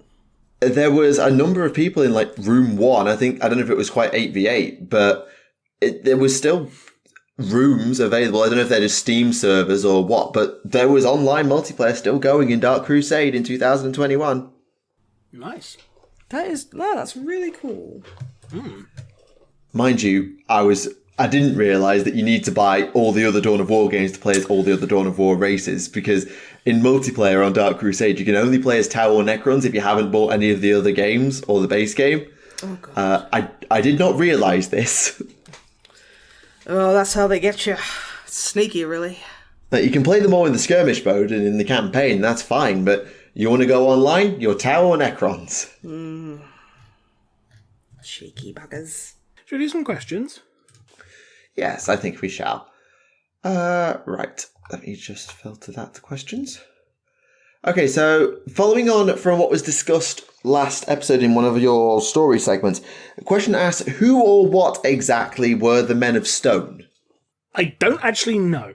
Holy shit. All we know for certain, or at least all I've been able to find at least, is that they came before the Men of Iron and apparently came before the Men of Gold. No idea who the Men of Gold even are, because they're just like, from what I could see, it's like a one-line mention in the 3rd edition rulebook. Yeah, from what I discerned when I did my video on Terra and sort of the evolution of how Terra came to be the way it is.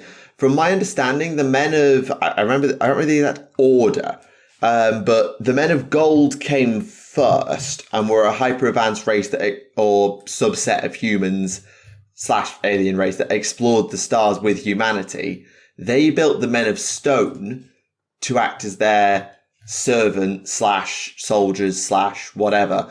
And the men of stone would go on to build the men of iron, which of course were AI. So I'm assuming this was a series of perhaps constructed races that then became so advanced that they constructed a subordinate race for themselves. And eventually the men of iron were the ones to survive and thus the ones involved in the machine revolt. We don't know whether the men of stone or the men of gold were involved in said revolt. We assume not because it's not mentioned, but we don't know. I think that's right anyway. So, in Flight of the Eisenstein, when Garrow arrives at Luna, he, and I quote, looks out over Terra and notes how there are dark patches where the oceans would be.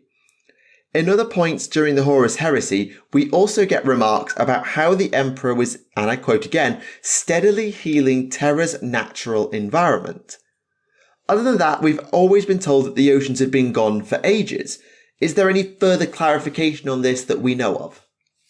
Trying to remember because there was, I think it's in Wolfsbane, like they mentioned, like there is like at least an ocean, but it's like ridiculously small. It's probably like only about the size of a lake or something.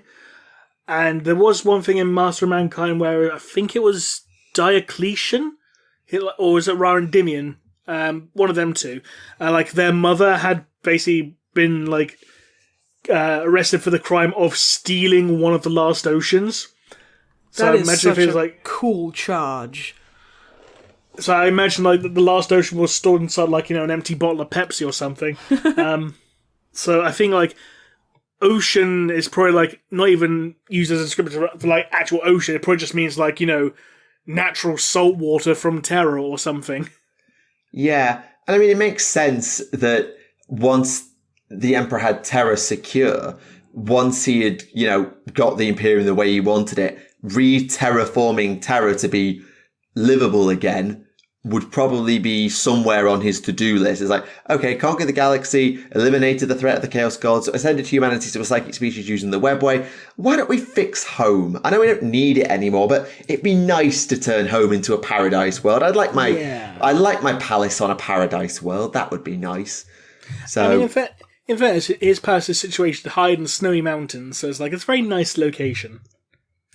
At least it was back, in 30k. Back in 40k, it's a fucking shithole. Yeah. But like, where is it? But like, if you look at some of like some of the artwork for the Imperial Palace in 30k, it's a very nice snowy location. It looks very pretty. Yeah, that's what's that book? What's that book the cover of? Dude, where's my land speeder? Oh, yes, that one. The not classic. helping. No, I recognise that cover art and I cannot place it. It's gonna be like diddly diddly diddly diddly. Which is it? We don't know. Oh shit. Well, it's not Age of Darkness. I can tell you that now. It's not Burden of Loyalty. I can tell you that now. It's the Imperial Truth. Right. The Imperial Truth Anthology specifically. Yeah, I'd never noticed the orbital city either. I'd never seen that before. It's like the orbital defense platform, isn't it? Is it a defense platform? Because Terra is described as having like a bunch of like orbital plates above it. Yeah, I didn't know if they were cities. I didn't know there'd be cities back then rather than defences. They're probably both. To be fair, it's the capital world of the Imperium. It probably serves as both. Mm. True. It's probably like the Imperial equivalent of living in Aldershot. Army town. Right. Take your word on that one. No, seriously, you go to Aldershot, it's literally a military town, so it's probably the equivalent of that, but like on a flying platform. Yeah, that makes sense. Funny enough, that reminds me, one time I was driving through Aldershot, and where it sort of got me was like seeing an actual fucking tank just like going to the fucking petrol station. It's like, well, yeah, where do you refuel your tanks, Rem? I don't know, you think they have sights on the actual military bases? Nah. It's nowhere near as cool as, like, rocking through McDonald's and getting a McFlurry in, like, a tank. Just get that... what? God, what's it called? Oh, fuck. You remind me of this, it's like this armoured personnel, the South African armoured personnel carrier that you could buy as, like, a normal, like, 4x4. Oh. It's like, is it called the Colossus? I don't know. Probably. Well, if it is, Arnold Schwarzenegger definitely has one. Oh, fuck. It's not a Hummer, is it? No, it's like it's bigger one. Marauder. That's it. The Marauder. Yeah, that's a good word for it. Yeah, just get one of those. Just take it down to Sainsbury's and be like, "Yeah, fill her up, mate." The Marauder 4x4 was fucking huge. Like you could literally use it as a monster truck. Jesus Christ. Yeah, because there was like an episode of Top Gear you had Richard Hammond using it. It had to be Hammond because he's a fucking small bastard. But you see the size of it next to like a Jeep. Jesus Christ. Yes. That's a rhino. No, I'll tell you what it is. I'll tell you what it is. It's a Taurox. Oh my god. Oh my god. That is an annoyingly accurate comparison. It's a Taurox with wheels as opposed to tank treads. Yeah. And boy, does it have a lot of wheels. Oh my god. The wheels on the bus go crush, crush, crush. Crush, crush, crush. Kill, main burn. Oh dear. Right. They're still not as indestructible as the Toyota Hilux pickup truck. Yes. yes. Right. I don't remember this being said, but then again, it's been a good... must be like 6 months since I read it.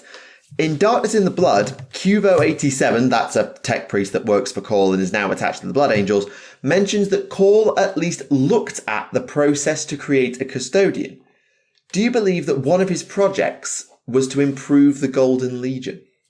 I'll be honest, I don't think so, personally. Because, I just can't see, anyone even... I mean, I know Call's, will probably, go, can I improve that? Then again, if I try, the Custodians will probably shoot me. Yeah, Call's not afraid of committing techno-heresy, but unless he's... even with Gilliman's permission, I think poking around the Custodes would be risky.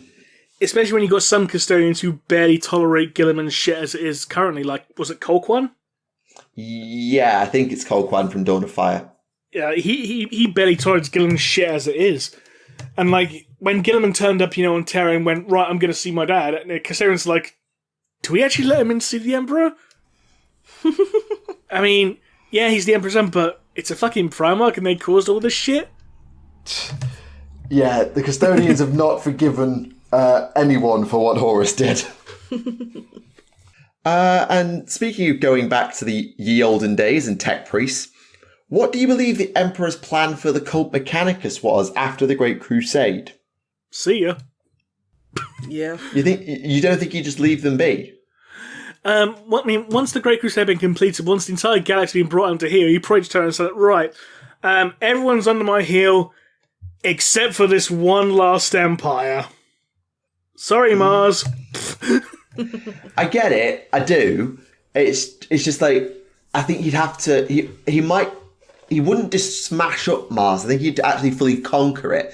But I don't think the Imperium could afford to lose the Cult Mechanicus because of its reliance on its technology. He'll conquer Mars and say, right, you're under new management now. Have fun. Yes. You're no longer the Mechanicum, you're the Adeptus Mechanicus. Yeah. I am the Omniscire and you will treat me as such. You work for me now type thing, I can imagine. Yeah. That's a real power move right there.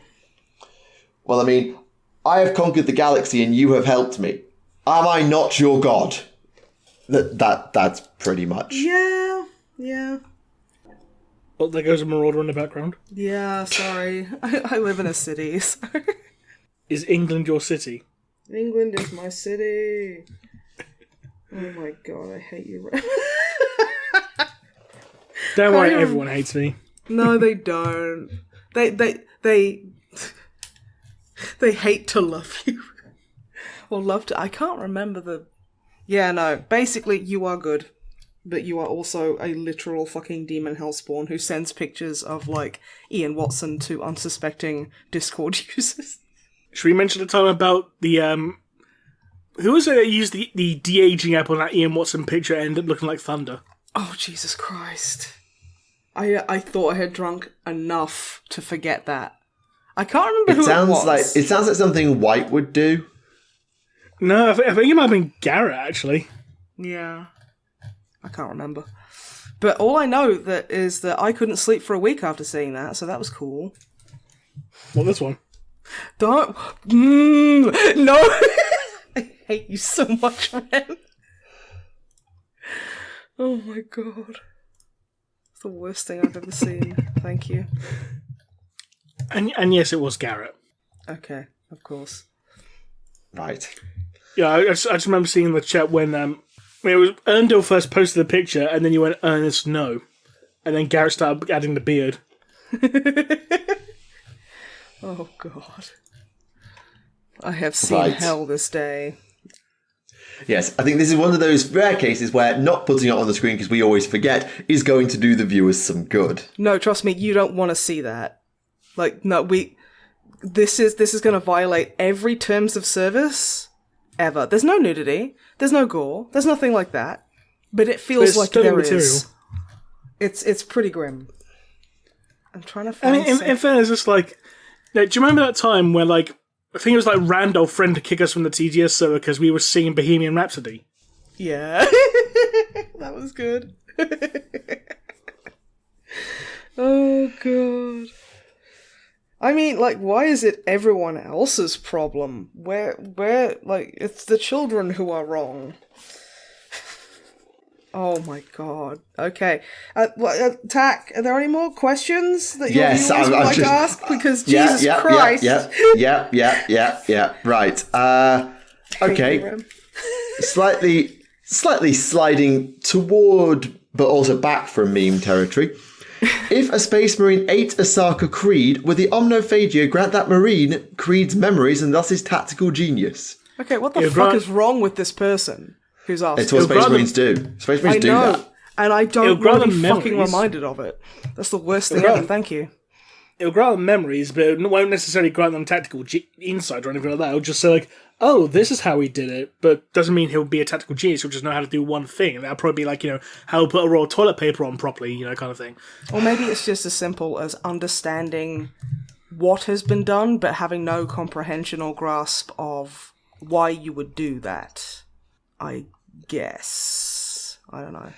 Possibly, yeah. It's like, you can watch it back, but does that mean you understand the logic of how it came to be? It's like watching a film and not understanding the protagonist.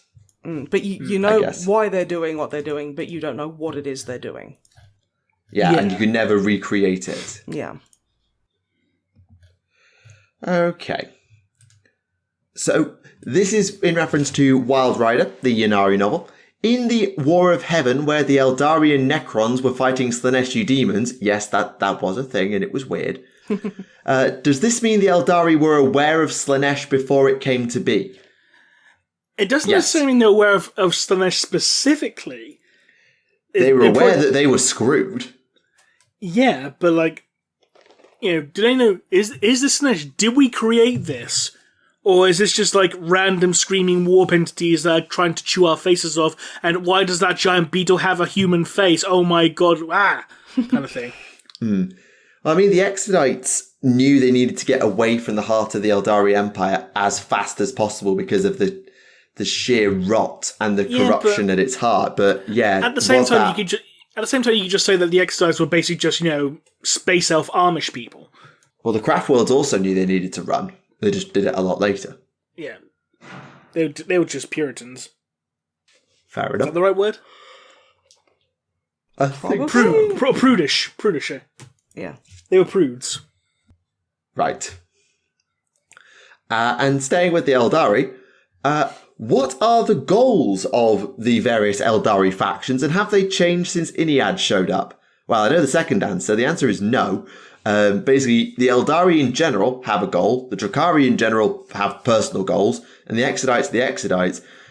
since Iniad showed up, some of them became Ynnari and thus want to kill themselves to resurrect Iniad and kill Slaanesh. Not strictly true. Not strictly true. They want they changed that, didn't they? They want to bring about the awakening of Iniad, and they're doing this. They're trying to do the whole fourth way thing, which is to find all the Crone Swords, which they can't do now because Shalaxi Hellbane took the last Crone Sword, hit in Slaanesh's palace, and said, "Ha ha, fuck you, bitch." Very concise way to put that. Thank you, Ren. So, which basically means it's a very polite way of saying, yeah, we're dropping the Ynnari plotline because we realise that if we actually went through with it, then we're going to have to kill off Slaanesh, and we don't want to do that. So fuck it. Yeah, I think there was too much of a change to the status quo. We already cut the galaxy in half. We don't want to do any more damage. Yeah, they maybe there was a point in head office where they were thinking, actually, can we get rid of Slaanesh? And then they thought, actually, no, probably best we don't. In fact, let's just lean in a little bit to some of the Slaaneshi stuff, but in a different way. And now we have Header Knights in AOS with all the things with the Bliss Barb and the Myrmidesh, without ever going too hard into anything, which is good. And then the Ynnari were never mentioned again outside of one line from the 9th edition Grey Knight Codex. Yes, I saw you mention this on Twitter, that one of their brotherhoods does a thing. Yeah, it's like, I'm trying to find it. Where is it?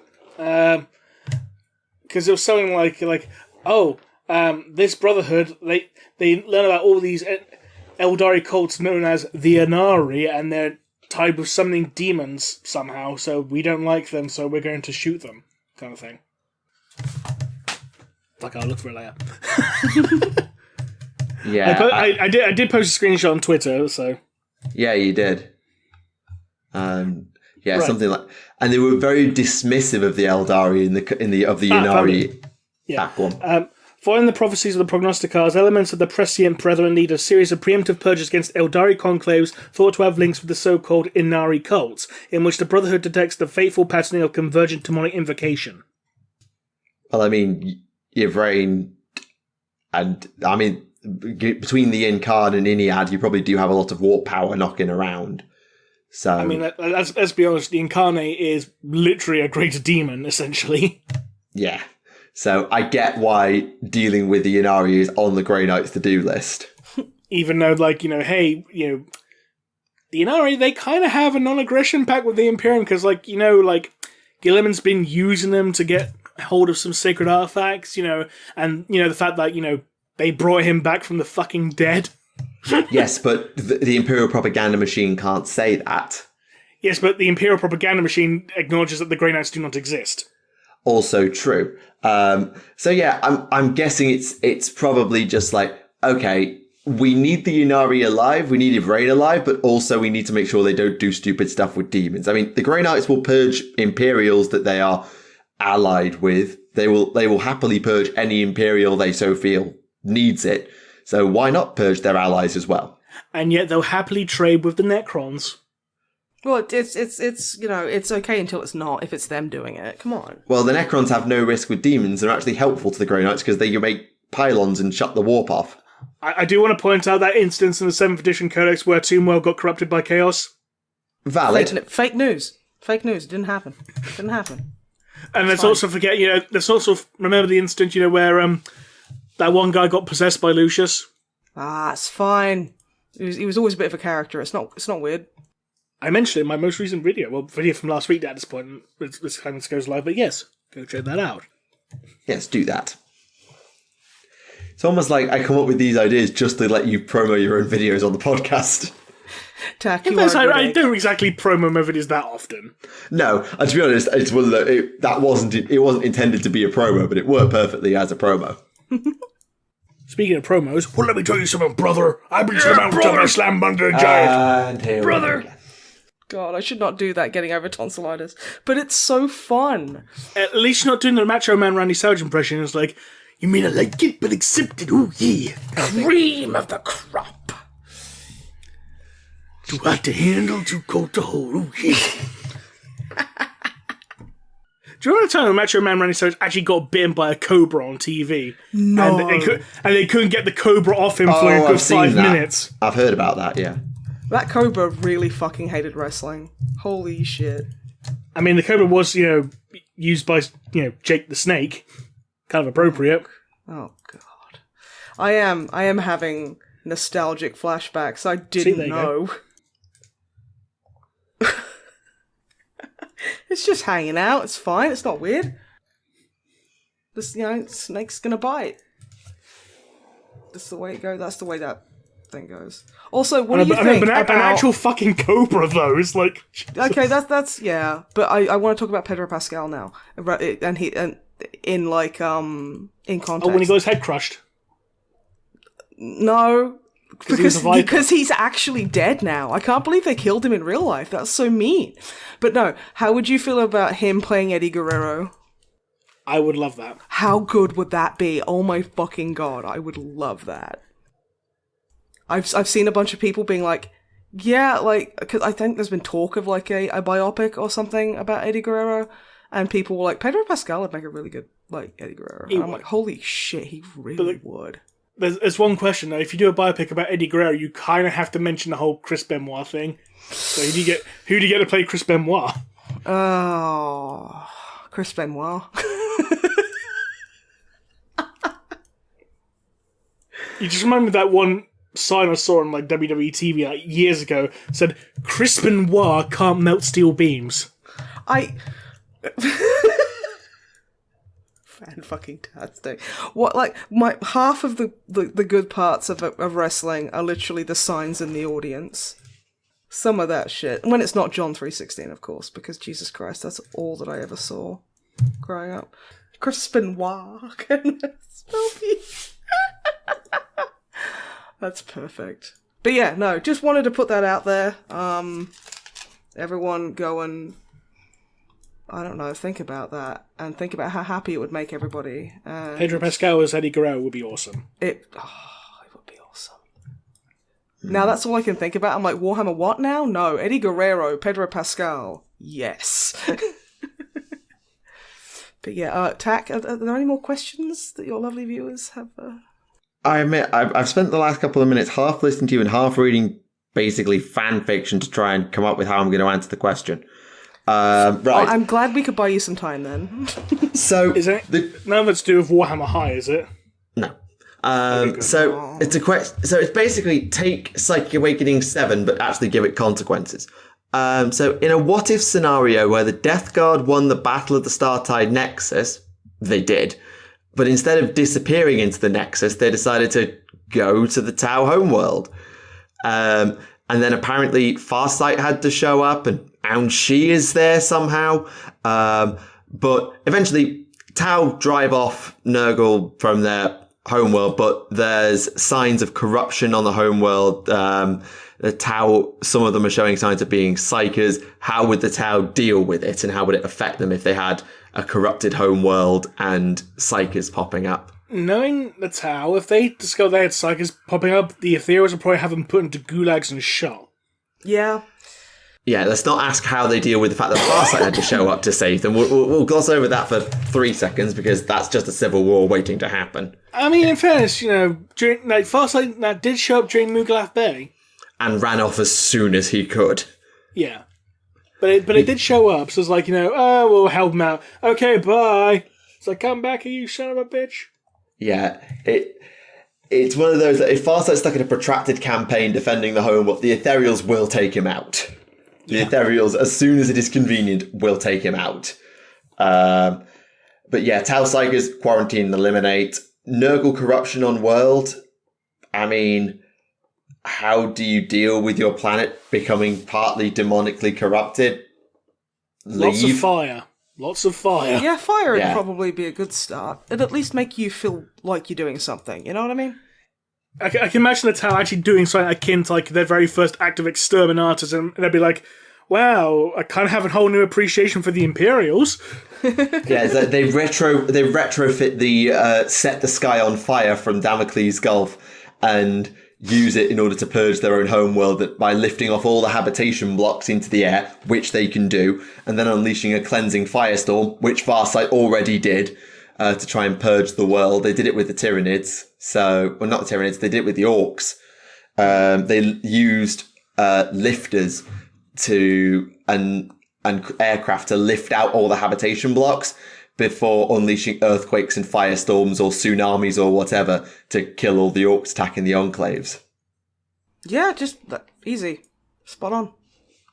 Yeah, it's just how well does conventional weaponry deal with the demonic when you're not the Imperium and have psychic blessings and all that nonsense? They probably just turn and go to, like, some of their psychically sensitive ally race and go, so, what do you guys do in this instance? Out of curiosity. Guys. Yeah. Or you have the pet inquisitor that probably at least one Ethereal has, and just be like, have you seen this before? Yes. How did you deal with it? We blew up the planet. Ah. Okay, back to your cage with you. Yes. Okay, how do we deal with it without blowing up? You blow up the planet. Oh, it's easy. You drop virus bombs. Yeah, you drop virus bombs on the planet. Like, okay, okay, you're very bomb heavy right now. I need you to bring that down a notch. Yeah, I can just like imagine having to explain to like a Tau Ethereal why they need to do Exterminatus and what Exterminatus is. I mean, the Tau don't care about territory, but it's also the homeworld. Unplugging and lifting out all the habitations of the homeworld is not as easy as a few Earthcast habitation blocks on a relatively newly settled planet. It's not quite that easy. Yep. I would love to be a fly on that wall. It's like, well, you gotta nuke the entire planet from orbit. Okay, well, so no way to be sure. I don't want to. Okay, then die. Then perish. See if I give a shit. It's like, no. Like, so what do you do in instances where you don't blow up the planet or subject it to a virus bomb? Oh, that's easy. We call them the Grey Knights. And what do they do? Grey Knight? They murder everything. Okay. With fire. They burn everything. It's like, okay. Psychic fire. Magical fire. They come in and they burn things with magic fire. So it was as if it got like Exterminatus. Like, okay, is there anything you people do that isn't just genocide. Destroying a planet or genocide? Like, no, it's not really come up. Okay. Yeah. It's like, we tried everything that you're thinking about, and guess what happened? We died. So, blow it up. And roundabouts. Nuke it from orbit. It's the only way to be sure. Repeatedly. Mm-hmm. I love how you've both made the same joke in opposite directions now. Yep.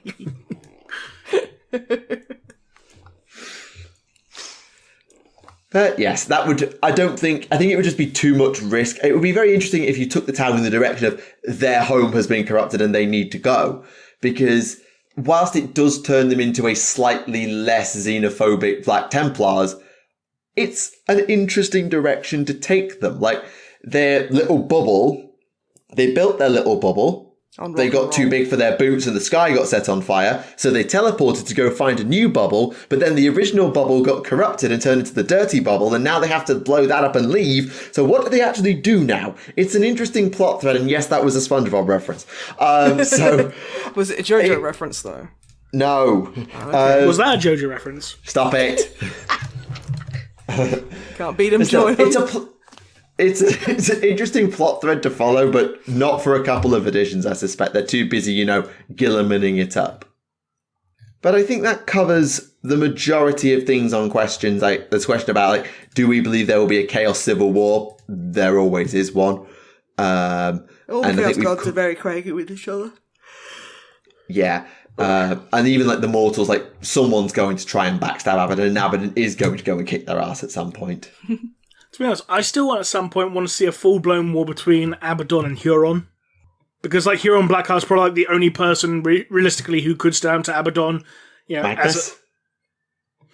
I don't think Magnus really cares about that. He's just off doing his own thing, isn't he? Yeah, he's too busy, I don't know. Yeah, he's Demon Prince now. He's Demon Prince. He's beyond the concerns of mortals, outside of, when can I go and kick Fenris again? Yeah, he's biding his time watching, anime. The banishment countdown clock. It's right, time to invade Fenris again, lads. It's is that time of year already? Yeah, it's right, okay, so reset the alarm for another 100 years, and then I can go back. Okay, right, I'll leave that ticking. Right, what do I need to do to make sure I'm ready this time? Another season of Tenchi Muyo, I guess. Oh, that's a name I haven't heard in years. Yeah, right? I'm thinking because of his hair, he'd really like Tenchi Muyo. Yeah, have a new flagship based on Ryowoki. Yeah. It'll be blue and gold. He's Blue and gold just Ryowoki. okay, we need we need to genetically create a cabot. Because Well, there were lynxes on Prospero, or there were lynxes on Prospero, Prosperine lynxes, even though they were basically saber-toothed cats. yeah, but And my dog's going absolutely batshit insane for some reason. You can't tell me that in the 41st millennium you can't engineer like a little like lynx to basically look exactly like a cabot from Tenchi Muyo. A Gearynx. I'm sorry. Let's get no, different animal, because they're psychic cats. Yeah, that's Irane's cat. Okay, yeah, that's a way better Get a idea. Gearynx and basically give it the ability to turn to a spaceship. Oh my god, yeah. And then it can basically, like, then you can have it as, like, elements of Lex where the ship is alive. And it'll sit on Magnus's shoulder eating carrots. Yeah, and just making, like, cute little, like, I don't know. I can't remember the noise cabots make. It's probably cute, though. It's probably something like meow or something. Yeah, like a little... Or they just say, like, plip or something, you know, something super anime and cute. Maybe a Pokemon. And then he'll... Yeah, it's definitely a Pokemon. And then he'll just forget about it. It's fine. So to reiterate, I'd like to see the Black Legion and the Red Corsairs go at it in a full-blown war. It would be very one-sided, but... Would it, though? Because remember, what did the Red Corsairs have that the Black Legion lack? The Red Corsairs have a Blackstone Fortress. And Abaddon has 4 demon Primarchs who have pledged their allegiance to him. But they're not part of the Black Legion, though, are they? And they only really decided to help him when it came to the invasion of Cadia. They're off doing their own thing now, ain't they? True. And don't I remember, Magnus refused to help Abaddon, didn't he? He had to get the blessings of Zine from Ahriman. True. I mean, I still think the Red Corsairs would win. No, the Red Corsairs would lose. They would lose. But it could be interesting to watch. Because they're never going to let Abaddon lose. Well, they will let him lose, but not lose like that. He'll probably lose, like... It's also the fact that Abaddon's also made a lot of enemies in the Isles as well from the other legions. Because, like, you know, the Black Legion keeps taking troops from the other fucking legions, so it's like some of the other legions are a bit pissed off about that. So you're stealing our guys! Stop it. Yeah. Quit it. Stop. It's my toy. I'm gonna do this. And if I steal some of your space marines, then that's on you. Can't see, but I'm doing like a grabbing motion with my arms. And on that bombshell. Like a squirrel, I think. Yes. Can you hear him? Sorry, you cut out there. I was like, can you hear him? No. Oh. Fair enough. But anyway, I'm sure the listeners can because it's coming on our recording software. But anyway, so that brings us to the end of this episode of Adeptus Podcastus, and my dog is going absolutely batshit insane. He must have seen a squirrel. So anyway, thank you very much to Snipe for joining us this episode. Thank you very much for having me. It's always nice hanging out, and thank you for tolerating whatever the hell I say. It's always very appreciated. Was that a JoJo reference?